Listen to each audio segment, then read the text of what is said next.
பாத்தியா? வீட்டை தாண்டிட்டக்கா. ஏய், இப்போ ஒழுங்கா பாருல. நீ ஒழுங்கா ஓட்டல. பாத்தியா? இருக்காரு. நீ பாத்தியா? இல்ல. பிறகு எப்படி இருக்காருங்கிற? அவ அம்மா குணான்னு கூப்பிடுறேன்னு கேட்டு. அப்படின்னா வீட்டுல இருக்காருன்னு அர்த்தம். எப்படி?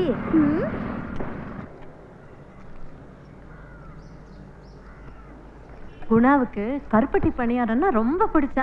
இங்க இருந்திருந்தான்னா வச்சுட்டு திரும்பறதுக்குள்ள தின்னு தீர்த்து விடுவான். இல்லையோ?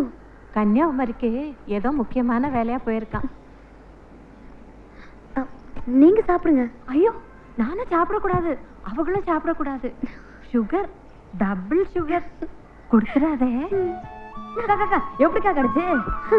பணியாரம் கொடுக்க போனல, அன்னைக்கு நைஸா எடுத்துட்டேன். பரவாயில்ல, சுமாரா தான் இருக்காரு. உன்னிடம் ஈர்த்தது அதுதான் உன்னை என்னிடம் சேர்த்தது. தொலைந்தது நானா, கிடைத்திடுவேனா, கிடைத்திடும் போதும் தொலைந்திடுவேனா. பெண்கள் மனம் ஒரு ஊஞ்சல் இல்லை, ஊஞ்சல் தன்னால் அசைவதில்லை. இழுப்பது நீயா, வருவது நானா, திசை அறியாது திரும்பிடுவேனா. காதலின் ஊஞ்சலில் அசைவதை சுகம் சுகம். ஆஹா, காதல் கொஞ்சி கொஞ்சி பேசுதே, ஆளை மிரட்டி கள்ளத்தனம் காட்டுதே.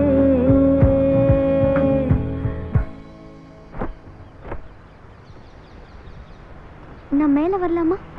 வா. கல்யாணம் பண்ணா இவரைத்தான் பண்ணணும்னு நினைப்போம்ல, அப்படி ஒரு ஆசை எனக்கு. உங்க பையனை கட்டிக்கிடணும்னு. அவருக்கு இது தெரியாது, சொல்லல. ஃபர்ஸ்ட் உங்ககிட்ட தான் சொல்லுதேன். உங்களுக்கு என்ன பிடிச்சணும் அது முக்கியம் இல்ல. பிடிச்சிருச்சுன்னா அவர்கிட்ட சொல்லுதேன். உங்களுக்கு என்ன பிடிச்சும்ல?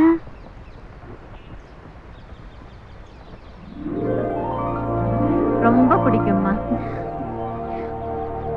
அப்புறம் புன்னகை, அத பத்தி தெரியுமா உனக்கு? புரியல. உன்னால திருநெல்வேலி வரைக்கும் என் கூட வர முடியுமா? ரத்னாபாய். என் பேர் கருணாமூர்த்தி. ஜெசக்கி மாடல். தனசேகர். என் பேர் ராஜா. பூங்காவனம். தனிகாச்சலம். சரோஜா. உன்னிகிருஷ்ணன். ஆண்டிப்பட்டி. முகமது அன்சாரி. கொஞ்சம் கோபம் ஜாஸ்தி வரும். பேரு நல்லமுத்து. ஜெயராணி. என் பேரு மலைச்சாமி. கருப்பையா. என் பேர் அந்தோணிராஜ். அந்த நேரத்துல காதலை தவிர எனக்கு வேற எதுவும் பெருசா தோணல சார். நான் முட்டத்துல 2 வருஷமா ஜெராக்ஸ் கடை வச்சிருக்கேன். திருப்பி எங்க கூட தொழிலுக்கு வந்துருன்னு பணத்தை கத்தா கட்டினானுங்க. அந்த வரியில என்ன பண்ண எனக்கே தெரியலங்க.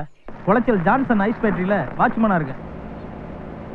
ஜெயிலுக்குள்ள கூட பரவாயில்ல, ரிலீஸ்க்கு அப்புறம் தான் கொடுமை. ஜெயில இருந்துன்னு சொன்னா போச்சு, கொடுத்த தண்ணியை கூட திருப்பி வாங்கிடுவாங்க. கல்யாணம் ஃபங்க்ஷன் எங்கேயுமே போக முடியாது. விடிஞ்சா எனக்கு கல்யாணம், ஆனா வெட்டிட்டு ஜெயிலுக்கு போயிட்டேன். சேலம் ஜெயிலில் 6 வருஷம். வாய்த்தகரையில் சாராய கடையில் வச்சு 2 பேர்த்த வெட்டிவிட்டேன். பாளையங்கோட்டையில 12 வருஷம். பழையபடியும் குற்றவாளியாவை பார்த்தேன். பொய் சாட்சி சொன்னேன். வேலூர் ஜெயில 7 வருஷம் இருந்தேன். வெயில் கொளுத்துது, அனல் காத்து அடிக்குது, குழாயை திறந்தா சூடா தண்ணி. மத்தியானம் 12 மணி இருக்கும். உச்சி வெயில்ல தாவாரத்துல படுத்திருந்தேன். 16 வருஷம் பாளையங்கோட்டை ஜெயிலில் இருந்தேன். எல்லாம் முடிஞ்சது, இனிமே அவ்வளவுதான். நம்பிக்கை செத்து போச்சு. என்ன முடிச்சுக்கலான் இருந்தேன். அப்போ கதவு தட்டுற சத்தம். திறந்து பார்த்தா குணாசார் எதிரில். டேவிட் மாறி. திரவியம் 14 வருஷம். ஐயாதுரை. நான் நல்லா இருக்கிறது காரணமே குணாசார் தான். ஜெயில் கைதுன்னு எல்லாரும் எங்களை ஒதுக்கிட்டாங்க. சேர்த்துக்கிட்டது குணாசார் மட்டும்தான். ஜாஃபர் சித்திக். குணா சார் எனக்கு கேஸ் சிலிண்டர் டெலிவரி பண்ற வேலை வாங்கி கொடுத்தாரு. பிச்சமுத்து.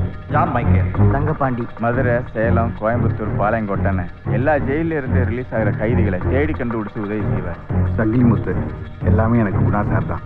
முதல்ல அமைப்பெல்லாம் கிடையாது, தனியாத்தான் செஞ்சுக்கிட்டு இருந்தாரு.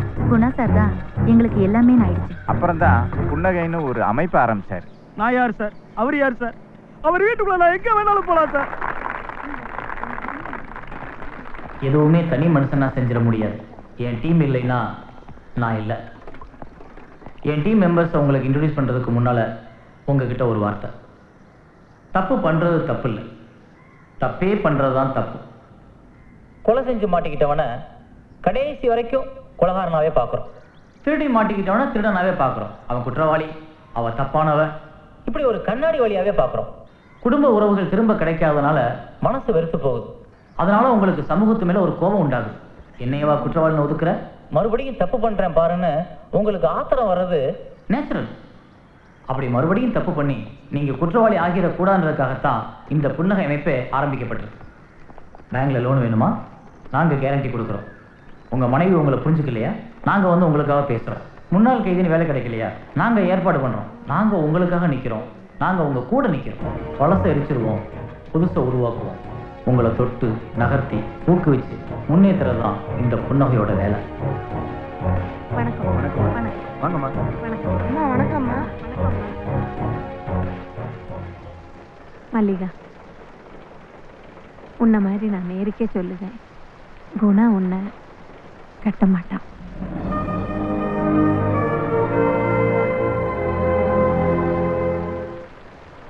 மல்லிகா,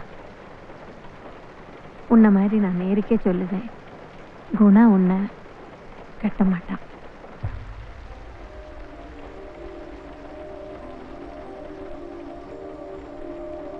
நீன்னு இல்லை, அவன் வேற யாரையும் கல்யாணம் பண்ணிக்கிட்டதா இல்லை.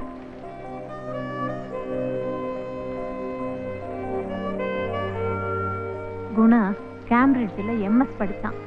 லண்டன் ஸ்கூல் ஆஃப் எக்கனாமிக்ஸில் பிஎஸ்டி டாக்டரேட். வேர்ல்டு பேங்க்ல வேலை. எல்லாத்தையும் விட்டுட்டு வந்துட்டான். எதுக்கு? இங்க இருக்கிற புன்னகை அமைப்பை பார்த்துக்கிட்டதுக்காக தான். 5 வருஷம் முன்னுக்கே அப்பதே எங்ககிட்ட தெளிவா சொல்லிட்டான், கல்யாணம் எல்லாம் பண்ணிப்பேன்னு எதிர்பார்க்காதீங்கம்மா, எனக்கு எல்லாமே இந்த புன்னகை தான்.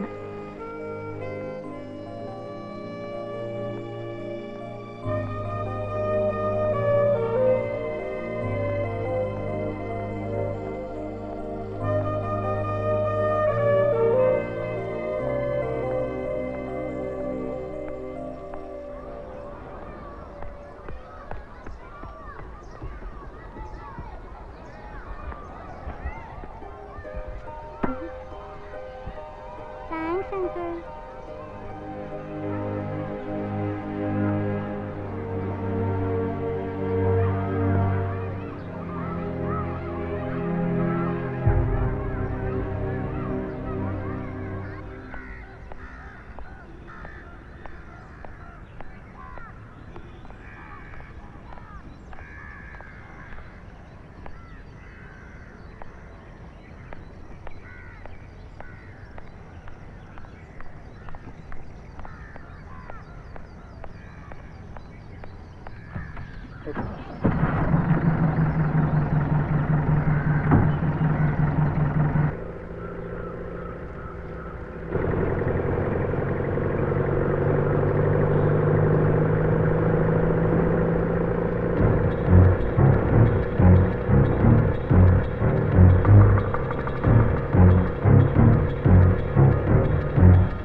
வணக்கம்.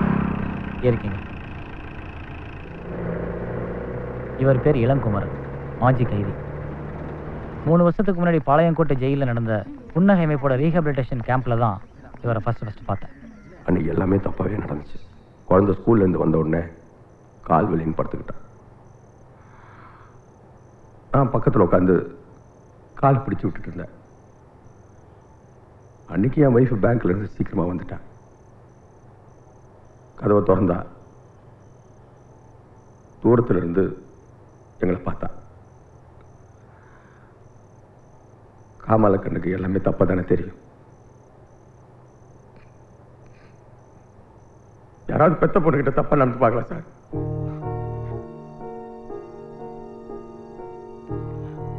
என் பொண்ணு மேல நான் வச்சிருக்கிற பாசத்தை ரொம்ப கீழ்த்தரமா பேசிட்டேன் சார். இளங்குமரன் ஒய்ஃபு பேங்க்ல சீனியர் மேனேஜர்.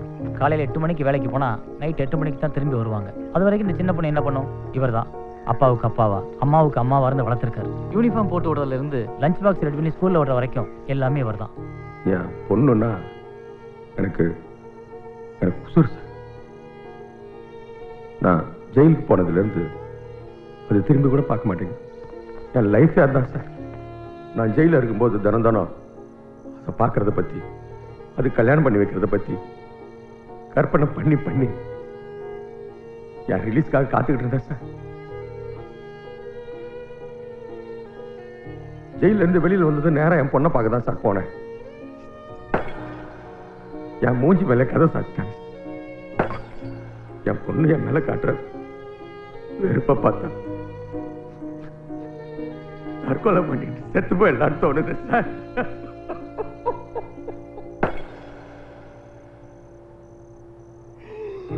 ஏதோ ஆத்திரத்துல கையில கிடைச்சது அது படாத இடத்துல பட்டு பொண்டாட்டி செத்துட்டா. அது திட்டமிட்ட கொலையில லேடி சட்டிக்கே புரிஞ்சது சார். பெத்த பொண்ணுக்கு புரியல சார்.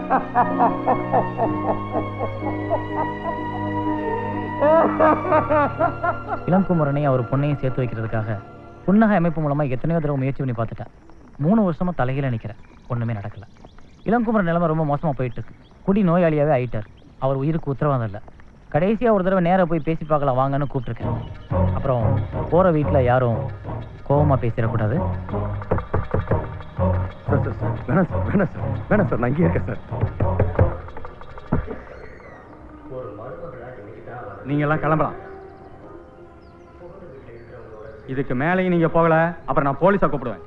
வாசல்ல ஜீப்பு கிட்ட தான் அருணாவோட அப்பா வெயிட் பண்றாரு. ஒரு தடவை அப்பாவையும் பொண்ணையும் சந்திக்க விடுங்க சார். விட முடியாது. ஏன் சார் முடியாது? விட வேண்டாம்னு நினைக்கேன், அதனால விட முடியாது. வேணும்னா நீங்க கூட கொஞ்சம் கூட வாங்க சார். பொண்ணு சொன்னா போயிடுறோம். ஏய் நிறுத்து. அருணா, அருணா,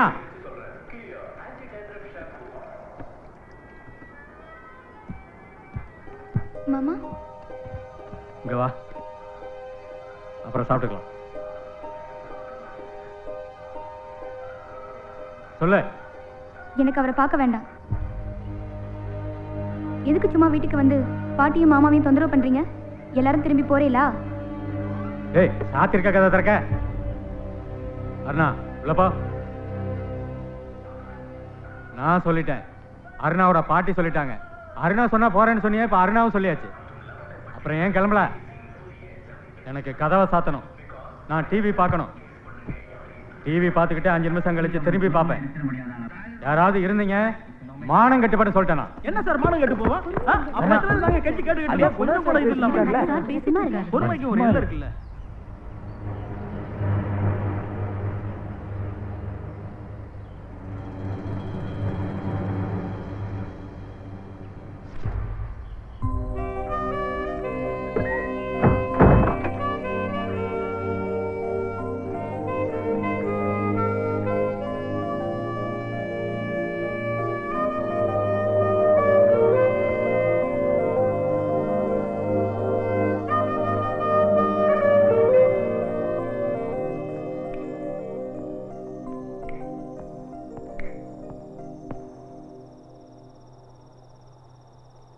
என்ன இளங்குமரன்? ரொம்ப நன்றி சார். வா, நாங்க சேர்ந்துட்டோம் சார்.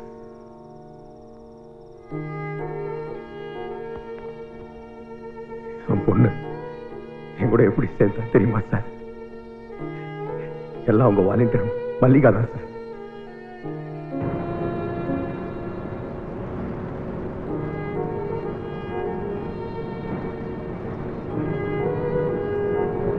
மல்லிகா அக்கா வந்தாங்க. பாட்டியும் மாமாவும் அவங்கள பேசவே விடல. என்கிட்ட ஸ்ட்ரைட்டா ஒரே ஒரு விஷயம் அக்கா கேட்டாங்க. உன் லைஃப்ல இருந்து 2 மணி நேரம் எனக்கு தான். நான் கூப்பிடுற இடத்துக்கு நீ என் கூட வா. உன் வாழ்க்கை மாறுவா இல்லையான்னு பாரு. அதுக்கப்புறம் எங்க புன்னகையிலிருந்து வந்து யாரும் உன்னை தொந்தரவு பண்ண மாட்டோம்னு சொன்னாங்க. பாளையங்கோட்டைக்கு பஸ் ஏறும்போது கூட நான் கெஸ் பண்ணல அப்பா இருந்த ஜெயிலுக்கு என்னை கூட்டிட்டு போவாங்கன்னு. நீ இளங்குமரன் பொண்ணா ஒரு பெரிய விளையாட்டு பொருளை கொண்டு வந்து அப்பா கிட்ட இதை வாங்கி கொடுன்னு கேட்பியா? அப்பா இது என்ன வேலைன்னு பார்ப்பாராம். அவ்வளோ சின்ன வயசுல தான் கொண்டு வந்த விளையாட்டு சாமான் விலை கூடுதலாக இருக்குன்னு தெரிஞ்சுக்கிட்டு டக்குன்னு ஓடி போய் இன்னொரு விளையாட்டு சாமான் கொண்டு வருவியான். அது இன்னும் விலை கூடுதலாக இருக்குமா? அதை பார்த்துட்டு அப்பா சிரிப்பாரா, நீயும் சிரிப்பியா? அப்பா தூரம் நின்றுகிட்டு கையால தவளை மடி மேல போட்டுக்கொண்டு சொல்லக்கூடாது, சாப்பாடை ஏன் வேஸ்ட் பண்ணு கேட்க கூடாது. இப்படி எல்லாம் கேட்காம இருந்தா குட் அப்பான்னு சொல்லி ராத்திரி கண்ணத்துல முத்தம் முடிஞ்சாங்க. வெறுமனே ஹார்லிக்ஸ் சாப்பிட்றது, ஜாம் பிஸ்கட் சாப்பிட்றது இதெல்லாம் உனக்கு ரொம்ப பிடிக்குன்னு உங்க அப்பா சொல்லியிருக்காரு. லட்டு கிம்பு ரொம்ப சின்னது இப்படிலாம் உங்க அப்பா உன்னை கொஞ்சம் வராமே என்ன கரெக்டா? 40 பேர் என்கிட்ட பேசியிருக்காங்க, எல்லாம் என்ன பத்தி. எத்தனை பேர்கிட்ட எத்தனை நாள் அப்பா என்ன பத்தி பேசியிருக்கணும்? அப்பதானே அத்தனை பேருக்கும் அத்தனை விஷயமும் என்ன பத்தி தெரிஞ்சிருக்கும்.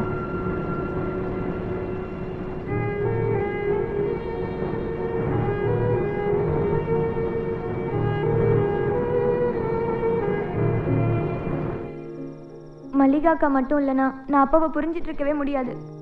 ஜெயிலில் எல்லாருக்கிட்டையும் தினம் என் பொண்ணை பற்றி பேசுவேன்னு உங்கள் அப்பா என்கிட்ட சொல்லியிருக்காரு. மல்லிகா ஒரே நாள்ல புரிய வச்சுட்டாங்க சார்.